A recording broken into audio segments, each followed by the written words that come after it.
कभी कभी ये दिल किसी से भी लग जाता है। आखिर क्यों होता है ऐसा?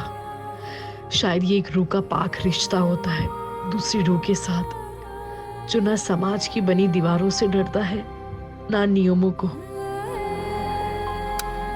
लेकिन समाज के बने नियम, पुरानी सोच ऐसी रूहानी रिश्तों को कलंकित कर देती है और आखिर में सब खत्म हो जाता है। वो साथ, वो एहसास, और बचता है तो सिर्फ मातम।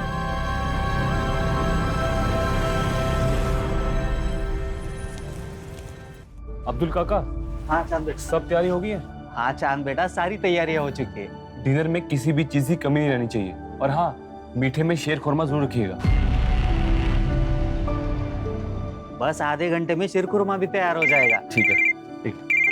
हेलो रुक सर। अब हमसे दूर जा रहे हैं ना, लेकिन याद रखिएगा आप कभी हमसे दूर नहीं रह पाओगे। ये तो तुम्हारी गलत फहमी है। आजकल तो सिर्फ हमें एक ही का ख्याल आता है। चलो हम बाद में बात करते हैं। चांद, सब सेट है? जी अरबाज भाई, सब ठीक है। ये हीना तबस्सुम कहाँ रह गई? हीना तबस्सुम, और कितना वक्त लगेगा? आ गए भाईजान। कैसी लग रही हूँ?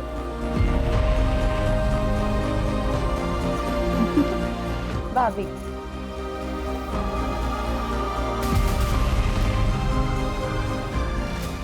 बेगम को तैयार होने के लिए थोड़ा तो वक्त लगेगा ना मियाँ? और कितना वक्त लेंगी आप? अब हमारी बहन को देखिए, कितना जल्दी तैयार होकर आ गई। एक मिनट, तेरा कॉल है। हाँ। हेलो। हाँ जोया। तुम जो कर रहे हो ना चांद, इसका नतीजा अच्छा नहीं होगा। तुम्हारे लिए क्या कुछ नहीं किया हमने।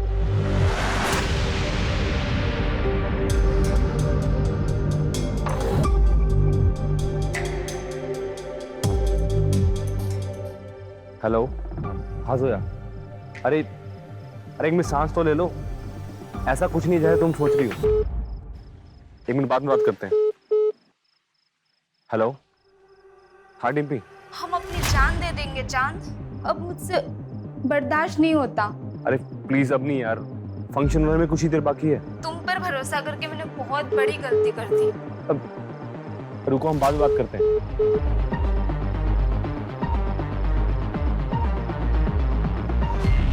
हेलो। क्या कर रहे हो?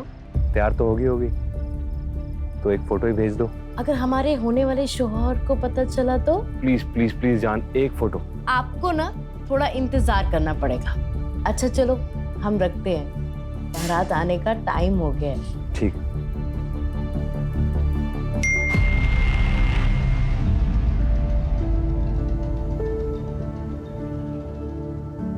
ये हो गए तैयार हमारे दुल्हे राजा। हमारी दुल्हन तैयार हो गई? हाँ हो गई, चलिए अंदर।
चांद।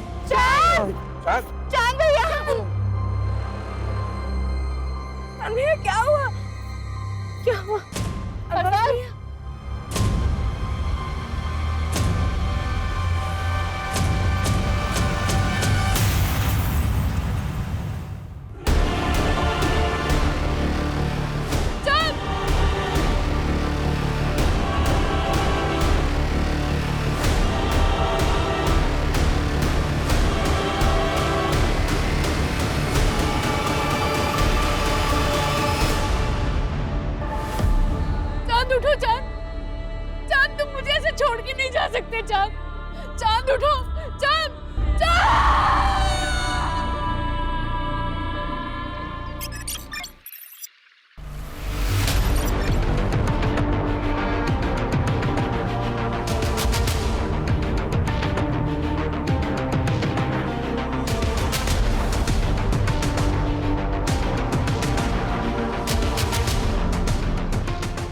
तीसरी बार तुमने अपना रिकॉर्ड तोड़ा है। Well done.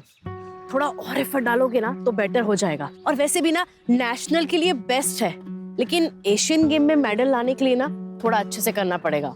सही कह रही हो तुम। आप डाइट फॉलो कर रहे हो ना, जो हमने आपको बताया था? तुम्हें पता है ना हम कितने इंटेलिजेंट हैं। अच्छा, वो कैसे? वो ऐसे कि हमने अपने न्यूट्रिशन से प्यार कर लिया। अब सारी जिंदगी फिटनेस की टेंशन खत्म। अच्छा, लेकिन हम सीरियस हैं। हम चाहते हैं कि आप अपना स्टेमिना बढ़ाओ एशियन गेम के। सर वो ईद की छुट्टी ली थी इसलिए हम। अच्छा, छुट्टी ली थी? डीएसपी साहब ने ऑर्डर पर बुलाया तुमको? पुलिस ट्रेनिंग ग्राउंड पर ये सब करोगे? एक मिनट, डीएसपी साहब ने ये वीडियो कैसे देख ली? क्या सारा दिन इंटरनेट पे वो सर्फिंग करते रहते हैं? क्या कहना चाह रहे हैं? देखिए सर, हम सब अच्छे से जानते हैं, अगर आपकी कोई हमारे से प्रॉब्लम है तो खुल के बताइए। ऐसे खेल मत खेलिए। दोस्ती और दुश्मनी सब खुल के करते हैं हम। और ये मत भूलो कि हम तुम्हारे सीनियर हैं। बस इतना कह रहे हैं कि दोबारा ऐसा नहीं होना चाहिए, समझे? जा सकते हो। जी, लेकिन एक बात याद रखिएगा, आप हमें चाहे कितने भी नापसंद करते हो, ऐसे छोटे मोटे बहाने करके आप हमें सस्पेंड नहीं करा पाएंगे। कुछ बड़ा ढूंढ के आइएगा।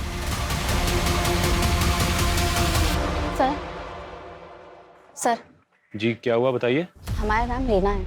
हमारे नेशनल कॉलेज के पास एक बार है जहाँ पर कुछ लोग हमेशा नशे की हालत में लड़कियों के साथ छेड़छाड़ करते रहते हैं। उस बार का मालिक भी हमारे साथ बदतमीजी करता है। क्या नाम है बार का? रियल बार।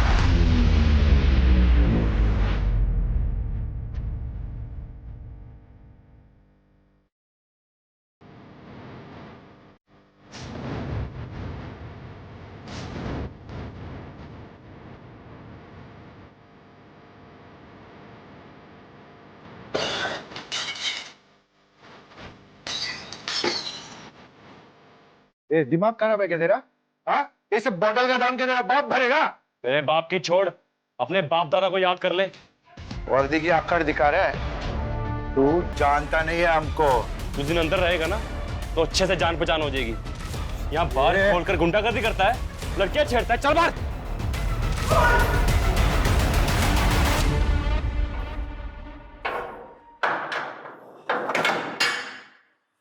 ये सब क्या चांद?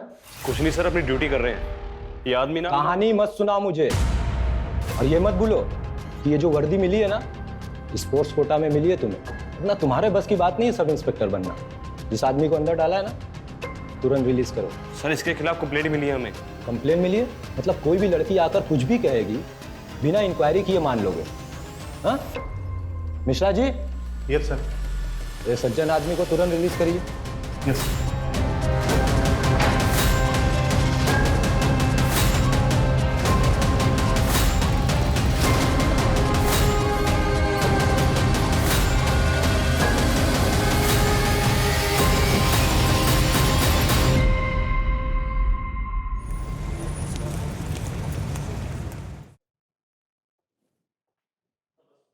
चलिए, निकलिए मेरे घर से। आपकी हिम्मत कैसे हुई यहाँ आने की? हाँ, निकलिए।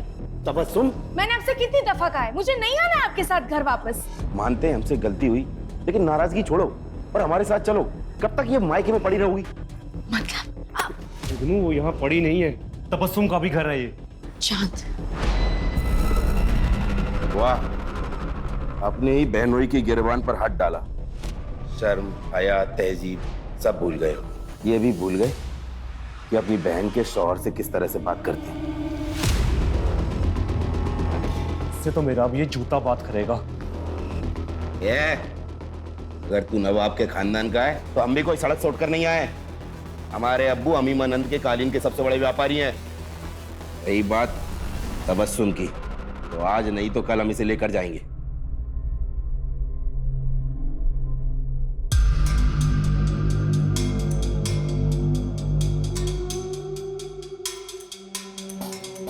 क्या है ये सब?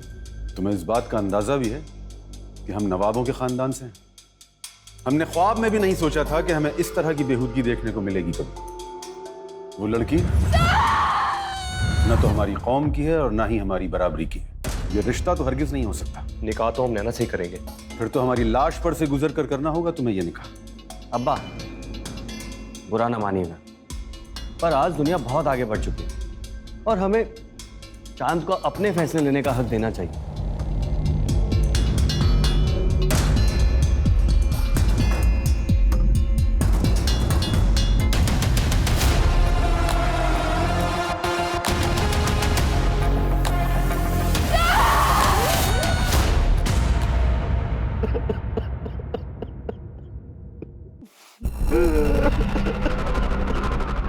अरे जैसा भी था हमारा साला था, हम सबको छोड़कर चला गया।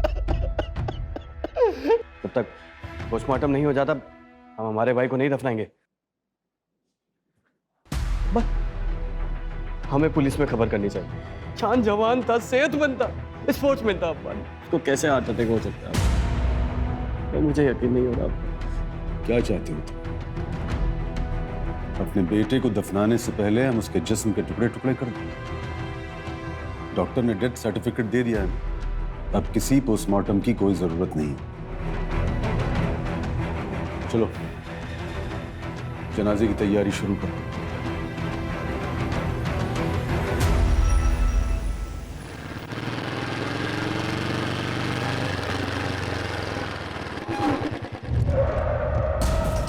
ए, कौन हो तुम लोग?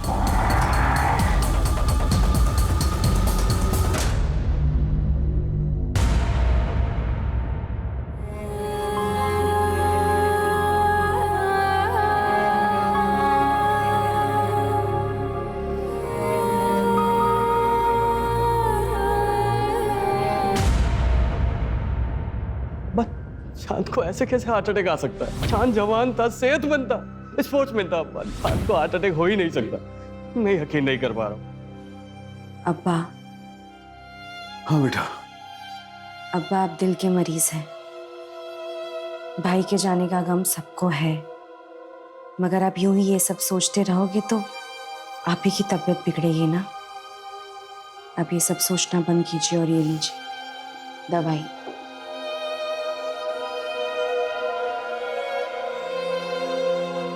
आपको आपकी तबीयत का ख्याल रखना है।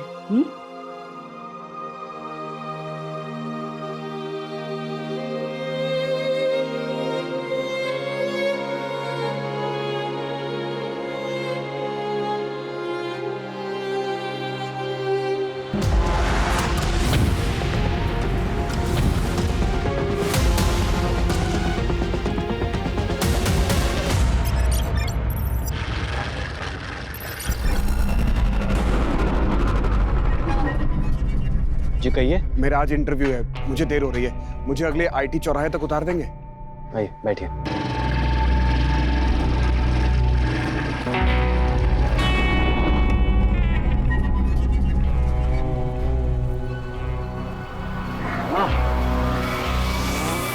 बस बस यही रोक दीजिए। Thank you sir, thank you so much.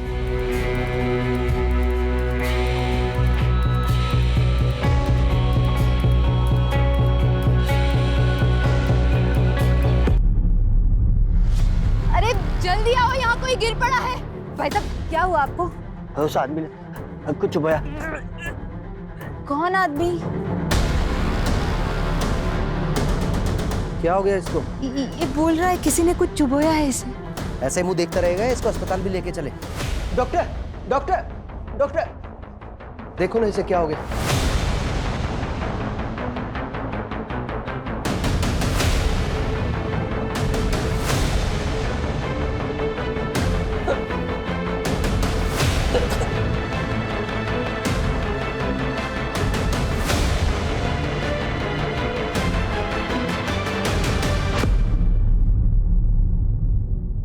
I'm sorry, पर ये नहीं रहे।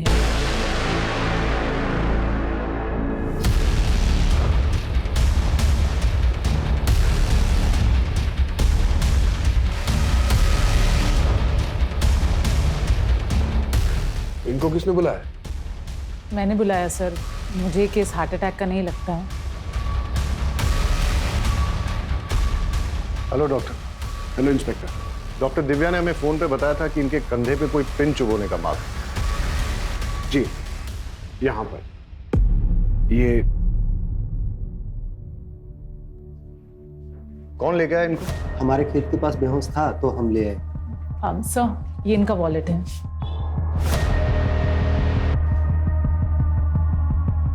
नवाब अरबाज कुरैशी, उन्नाव।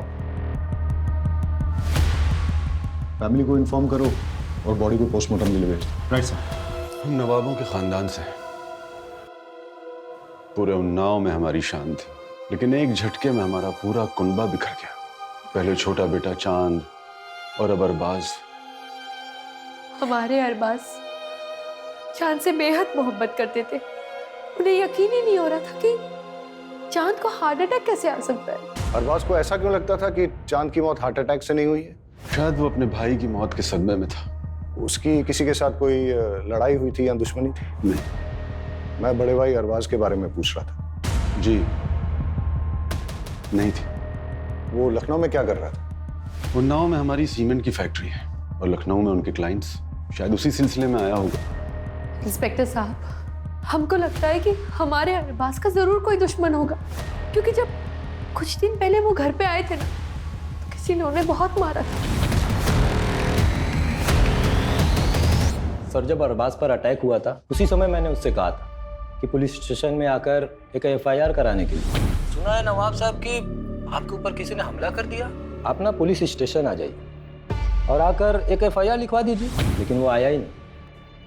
बेचारा अपने भाई चांद गिर रहा हार्ट अटैक से। चांद एक नेशनल लेवल एथलीट था, सब इंस्पेक्टर था और उसकी फैमिली बोल रही थी कि एकदम फिट था। अब उसका इस तरह हार्ट अटैक से मरना कुछ समझ में नहीं आ रहा है। आजकल तो लोग जिम में एक्सरसाइज करते करते बेवजह मर जाते हैं हार्ट अटैक से। आप ही हैं नवाब साहब के फैमिली डॉक्टर? जी हाँ। आप यकीन से कह सकते हैं कि चांद की मौत हार्ट अटैक से हुई थी?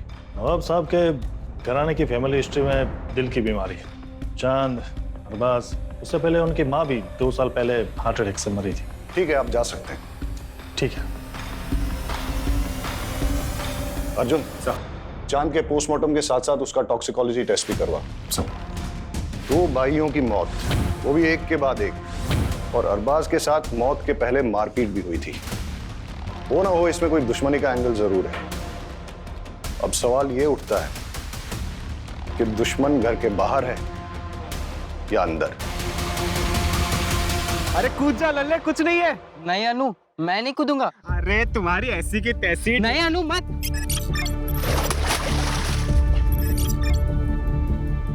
अरे नौटंकी बाज।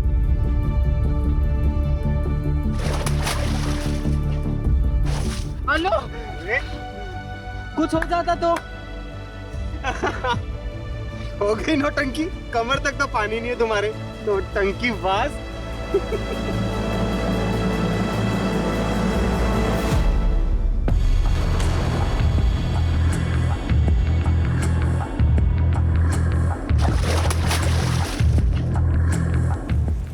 बहुत प्यार करते थे वो हमसे, लेकिन गुस्से वाले भी थे।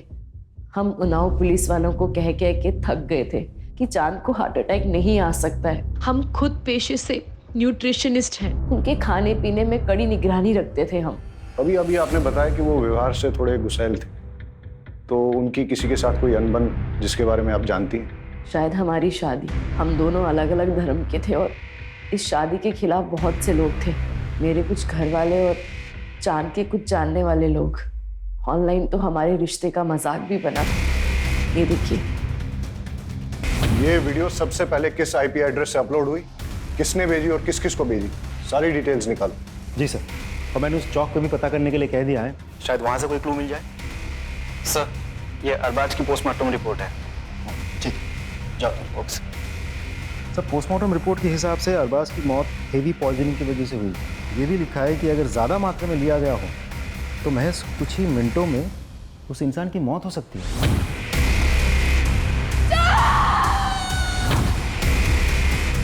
पता करो ये जहर कहाँ से प्रोक्योर किया जा सकता है। और हाँ, अगर अरबाज की मौत जहर देने से हुई है तो हो सकता है कि चांद को भी ऐसे ही मारा गया। अर्जुन, चांद हमारे डिपार्टमेंट का ऑफिसर था, उसके कातिलों को छोड़ेंगे नहीं। लेकिन सर, हम पता कैसे करेंगे? चांद का पोस्टमार्टम नहीं हुआ था, उसकी बॉडी को दफना दिया गया था। कोर्ट से उसकी बॉडी को निकालने का परमिशन लेते हैं। उसे इंसाफ दिलाने का यही एक तरीका है। माफ कर दे अनु, माफ कर दे। क्या किया क्या है तूने? मेरी एक गलती की वजह से हमारी दोस्ती टूट गई। वो इतनी छोटी सी बात के लिए लल्ले तू हमारे बचपन का प्यार, बचपन की दोस्ती सब भूल जाएगा। बेवकूफ इंसान। इधर आ। तो चांद के अवशेष को निकलवा कर टॉक्सिकोलॉजी के लिए भेज दिया गया है। हमारी फोर्स का होनहार ऑफिसर था, फिर भी मरने के बाद भी उसे चैन नहीं मिला। इंस्पेक्टर राकेश के साथ चांद की कुछ प्रॉब्लम चल रही थी। अपने राकेश साहब जो है ना, बड़े साहब, खाने पिलाने वाले आदमी थे, और चांद साहब एकदम सीधे साधे। उनके बीच में कुछ तो झगड़ा चल रहा था। सुन, जो फाइल के पन्ने पलट रहा है ना, बंद कर दे, और जो कर रहा है ना, वो भी करना बंद कर। हम क्या कर रहे हैं सर? सस्पेंड करा देंगे तुझे। नहीं करा पाएंगे सर। आखिर उड़ते हुए तीर को कौन न्योता देता है? चांद और उसके बड़े भाई अरबाज दोनों ही जुगनू और तबस्सुम की तलाक करवाने के पीछे पड़े थे। इससे तो मेरा अब ये जूता बात करेगा, क्योंकि वो दोनों जुगनू को पसंद नहीं करते थे। क्या प्रॉब्लम थी जुगनू के साथ? जुगनू ने झूठ बोल के शादी की थी। न वो नवाब है और ना ही पैसे वाला। दिन भर आवारागर्दी करता रहता है, अयाशी करता रहता है। पता करो ये जुगनू कहाँ टिमटिमाता है। Right sir.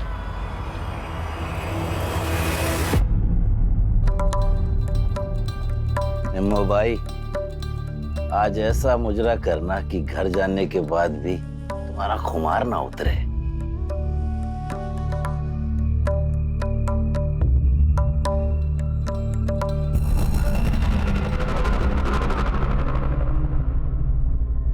यहाँ तो ताला लगा हुआ है। नजाकत ने लूटा शराफत। पुलिस हमारे घर? चल अंदर बैठ। अरे ये क्या बदतमीजी है? चल।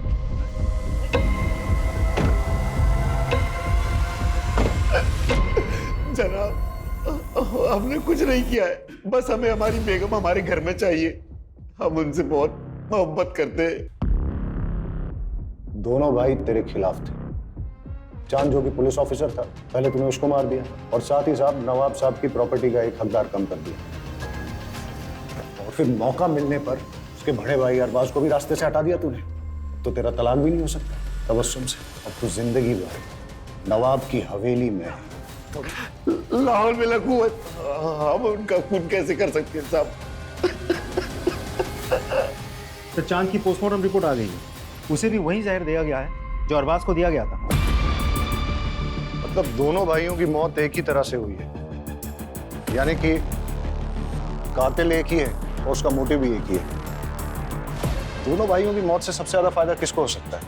सर मुझे तो लगता है हमें जुगनू पर नजर रखनी चाहिए। रखो। और कुछ पता चला? सर हम अरबाज का कॉल रिकॉर्ड चेक कर रहे थे। पता चला कि वो एक सीबीआई ऑफिसर के साथ टच में था। नाम है सदानंद भोसले। अच्छा, भोसले साहब से अपॉइंटमेंट लो, मिलते हैं। चल। तुम्हारे सोशल मीडिया का पेज नैना और चांद के खिलाफ हेट स्पीच से भरा है। क्यों भाई, क्यों किया ऐसा? सर मैंने लिखा और वो वीडियो भी वायरल की। इसमें क्या गलत किया सर? नैना मेरी कजन है। अगर मैं अपने घर की इज्जत नहीं बचा सकता तो किस काम का हूं मैं सर? ये लोग हमारी बहन बेटियों को भड़का रहे हैं सर। इसलिए चांद को रास्ते से हटा दिया, मार दिया उसको तुमने? गुस्सा तो बहुत आता था उस पे, ऐसे देख के खून खौलता था, लेकिन मैंने उसे नहीं मारा सर। हमारे पास आई विटनेस है जिसने तुमको चांद के साथ लड़ते हुए देखा है। अबे हीरो, चल निकल यहाँ से, वरना तेरी सारी रंगबाजी यही निकाल दूंगा।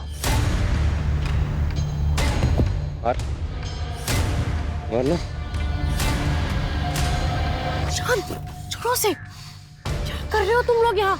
मुझे ना यहाँ पे कोई तमाशा नहीं चाहिए। बैठो। सर उन लोगों के साथ कुछ भी होता है तो पूरी दुनिया ह्यूमन राइट्स के नाम पे खड़ी हो जाती है।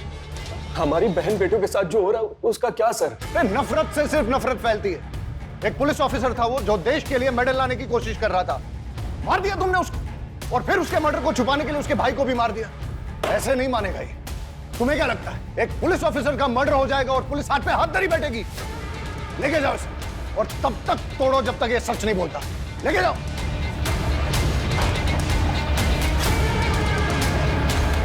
सर खबरों से पता चला है कि अरबाज के मौत से पहले उसके साथ जो मारपीट हुई थी वो बबलू के आदमियों ने की थी। उठा के लाओ बबलू को। साहब हमने अरबाज साहब को मारा था साहब, लेकिन उसने हमें पैसे दिए थे साहब मारने के। उसने किसने? जुगनू मियां ने साहब। अरबाज को पिटवाया तूने? साहब मैं बहुत गुस्से में था साहब। जब मैं चांद के जनाजे में गया तो अरबाज ने मेरे साथ बदतमीजी की। या अल्लाह, हमारे भाई की जान के बदले हमें उठा लिया होता। बस कर ये नाटक।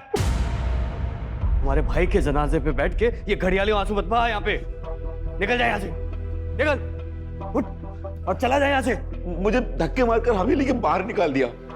बस इसी बात पे गुस्सा था, लेकिन इसका मतलब ये तो नहीं कि मैंने किसी को मारा है। एक पुलिस ऑफिसर का मर्डर हुआ है, इसे डंडे मार के तब तक मुजरा करवाओ जब तक ये सच नहीं बोलता। Sir, CBI officer Sadanand Bhosle के साथ मीटिंग फिक्स हो गई है।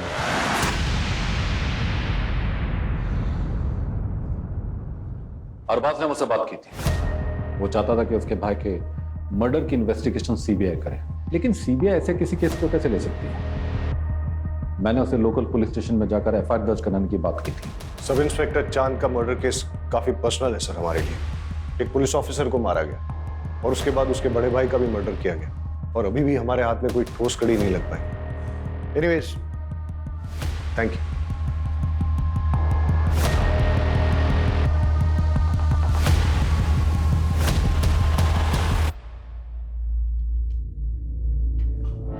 अवस्थी साहब, थोड़ा ध्यान रखिएगा। उस मर्डर केस की पुलिस जोर शोर से जांच कर रही है, कहीं बुझती हुई चिंगारी सुलगती हुई आग ना बन जाए। केस के लिए जरूरी है इसलिए तुमसे पूछ रहा हूं, क्या तुम्हारे और चांद के बीच में फिजिकल रिलेशंस थे? नहीं सर, हमने डिसाइड किया था कि जो करेंगे शादी के बाद करेंगे। लेकिन आप ये सवाल क्यों पूछ रहे हो? इससे उसकी मौत का क्या वास्ता है? जांच में हमें यह पता चला है कि चांद उन्नाव के बाहर एक केमिस्ट से रेगुलर तौर पे सेक्सुअल परफॉर्मेंस की दवाइयां खरीदता था।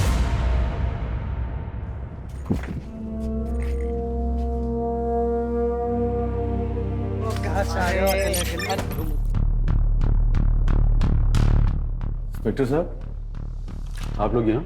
आपकी हवेली की तलाशी लेनी। सर्च वारंट है हमारे पास।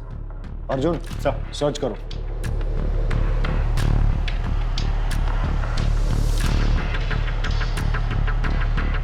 और कितनी तकलीफें पहुंचाएंगे हम? जाइए यहाँ से, अकेला छोड़ दीजिए हम सब, बंद कीजिए ये सब। आपके दोनों बेटों की हत्या हुई है और आप चाहते हैं कि हम इन्वेस्टिगेशन बंद कर दें?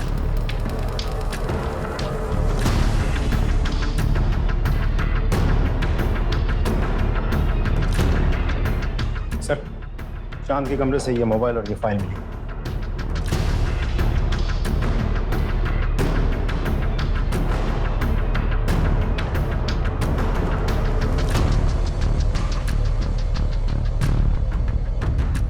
इंस्पेक्टर राकेश अवस्थी से मिलना पड़ेगा। आपका चांद के साथ कोई प्रॉब्लम चल रहा था तो आपने उसे मरवा दिया, और फिर इस मर्डर को छुपाने के लिए चांद के बड़े भाई अरबाज को भी मरवा दिया। ये सब बकवास और बेकार की बातें हैं। ये डॉक्यूमेंट्स देखिए, चांद ने ये सबूत इकट्ठे किए थे कि 6 महीने पहले एक लड़के को आपकी कस्टडी में टॉर्चर करते हुए आपने उसे मार डाला। सर क्या करें? अगर इसका लाइसेंस एक्सपायर है तो अगर इसे जान से मार देंगे। तुम मेरे बीच में टांग अड़ाना बंद कर, निकल यहां से। मैंने कहा निकल यहां से।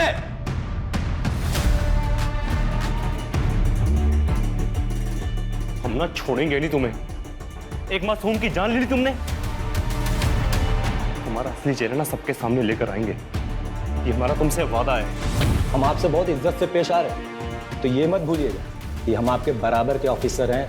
सीमा लांगी या लांगने की कोशिश की तो बात डीएसपी तक जाएगी।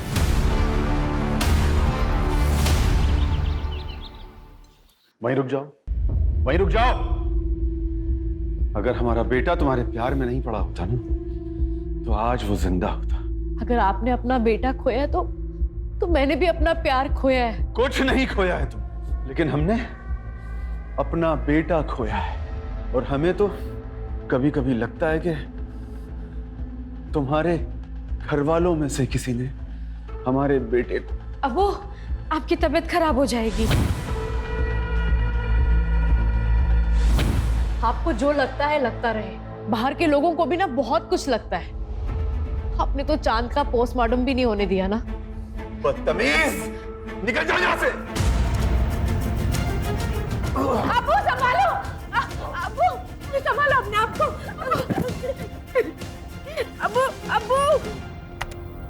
आज के बाद कभी भी मेरी बेटी के आसपास भी दिखाई दिया ना तो जान से मरवा दूंगा।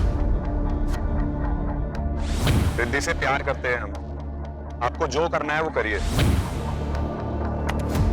ये ऑडियो फाइल अमर की iCloud स्टोरेज से मिला है और साथ ही उसकी और आपकी बेटी रिद्धि की बहुत सारी फोटोज भी मिली। और क्या मिला? और एक वीडियो भी मिला है जिसमें अमर ने डर जताया कि आप उसका खून करवा सकते हैं। सब बकवास है, झूठ है। ये रही उसकी असली पोस्टमार्टम रिपोर्ट जो आप लोगों ने बदल दी थी। इस रिपोर्ट में ये साफ साफ लिखा है कि उसकी मौत 11 हड्डियां टूटने और इंटरनल ब्लीडिंग से हुई है। और जब ये सबूत चांद ने इकट्ठे किए तो आप लोगों ने उसको मरवा डाला। और जब अरबाज चांद के मर्डर की सीबीआई इंक्वायरी चाहता था तो उसको भी खत्म करवा दिया आपने। फिलहाल इतने सबूत काफी हैं आप लोगों को अंदर करने के लिए, और बाकी आपका जुर्म हम कोर्ट में साबित करेंगे। चांद और अरबाज का खून हमने नहीं किया है। आपको यकीन नहीं है तो आप उनके वालिद नवाब साहब से पूछिए कि उन्होंने चांद का पोस्टमार्टम क्यों नहीं होने दिया।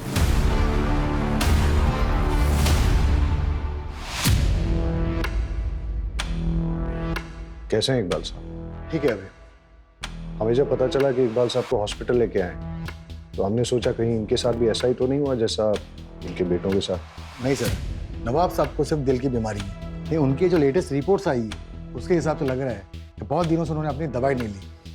मगर अब्बा तो उनकी दवाई हमेशा वक्त पर लेते थे और हम हमेशा उनकी दवाई अपने साथ ही कैरी करते थे। वक्त बे वक्त अगर जरूरत पड़ गई तो आप हमें 2 मिनट दीजिए, हम लेकर आते हैं।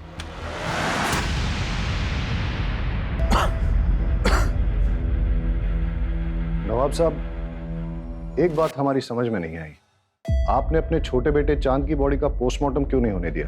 बचपन से जिसे दिल से लगाकर पाला, पोसा, बड़ा किया, उसके टुकड़े कैसे होने देते? ये रही दवाई। ले दीजिए मुझे।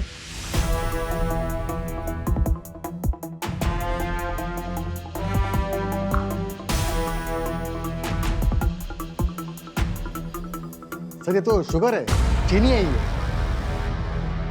कौन देता था इन्हें ये दवाई?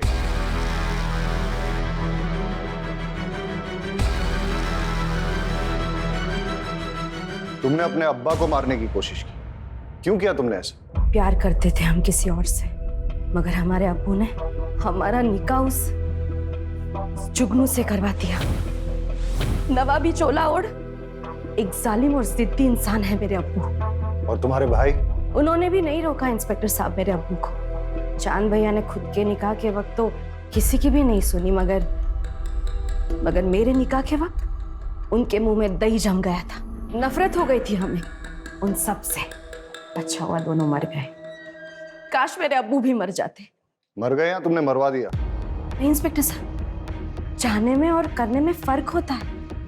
हमें नफरत जरूर थी मगर हमने नहीं मारा उन्हें, सच्ची।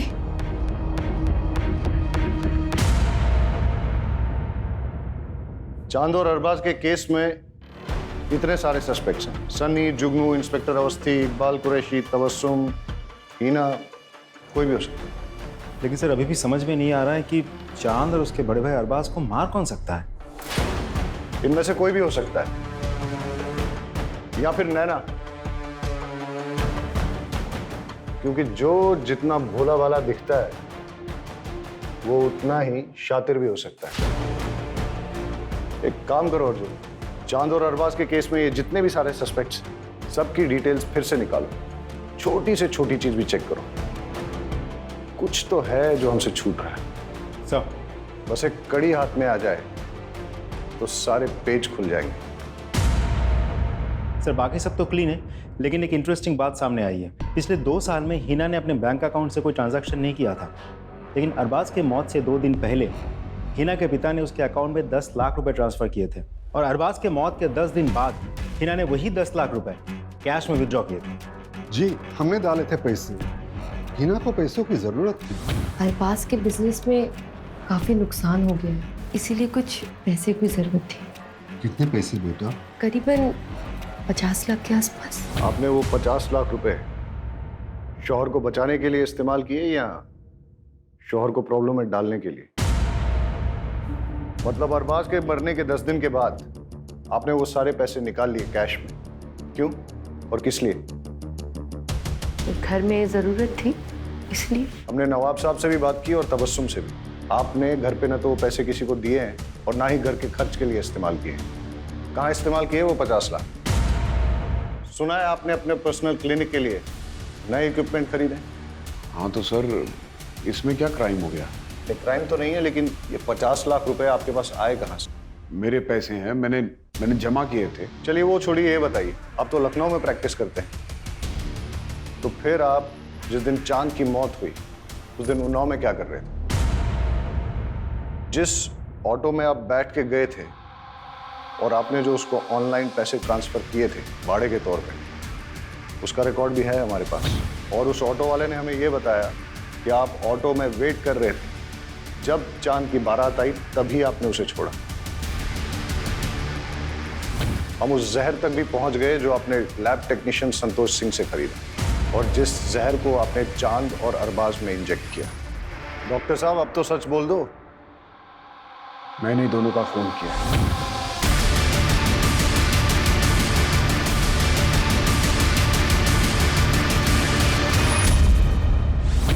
सच आपको हम बताते, जब हमारी शादी अरबाज से हुई तो हम बेहद खुश थे, मगर हमारी खुशी तो सिर्फ चंद पलों की थी।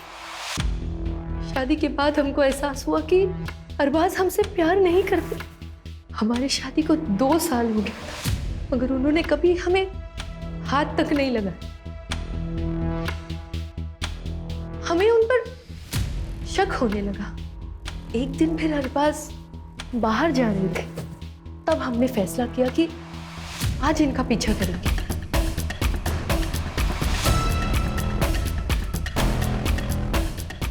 अरे लल्ले, आज तुम हमसे मिलने आए हो? पागल है क्या तू? मरना है तुमको? आई लव यू टू लल्ले। जब तुमने मुझे एकदम से किस कर लिया था तो मैं घबरा गया था। मैं अपने आप को एक्सेप्ट नहीं कर पा रहा था मैं, पर सच बात तो यह है कि आई लव यू टू। लेकिन अनु, दुनिया हमें समझ नहीं पाएगी। हमें कुछ करना पड़ेगा। अगर मैं दुनिया के सामने मर जाऊं तो? पागल है क्या तू? नहीं, मैं लखनऊ जाके रहूंगा। तुम आते रहना मुझे मिलने के लिए, किसी को कुछ नहीं पता चलेगा। जब हमने अरबाज से कन्फ्रंट किया तो उन्होंने हमें थप्पड़ मारा। हम पूरी तरह से टूट गए थे।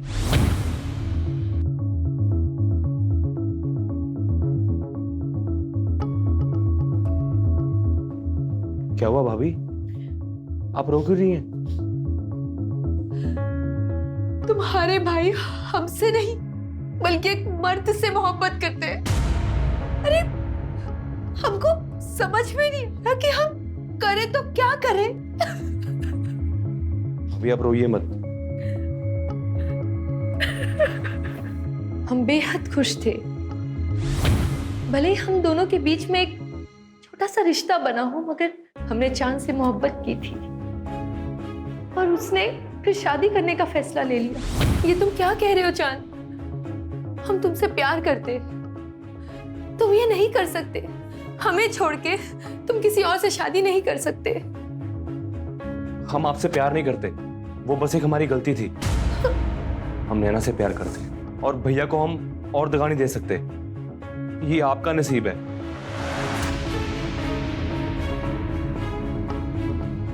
एक भाई ने हमें तन्हा कर दिया और दूसरे ने हमारा प्यार किसी और को उठा कर दे दिया। ये देखकर हमारी इतनी ठेस पहुंची कि हमारा दिल पत्थर का बन गया साहब।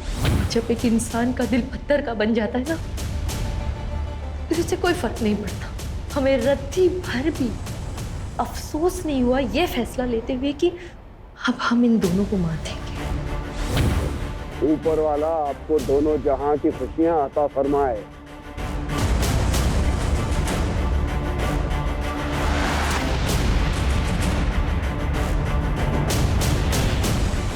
अरबाज को उसके भाई के खून के बाद तड़पते हुए देख के बहुत खुशी हो रही थी हमें, मगर अरबाज के सर पर तो अपने भाई की मर्डर की इंक्वायरी करने का भूत सवार हो गया। बस फिर क्या, अरबाज और उसके भूत दोनों को साथ में दफना दिया। जी कहिए। मेरा आज इंटरव्यू है, मुझे देर हो रही है। मुझे अगले आईटी चौराहे तक उतार देंगे?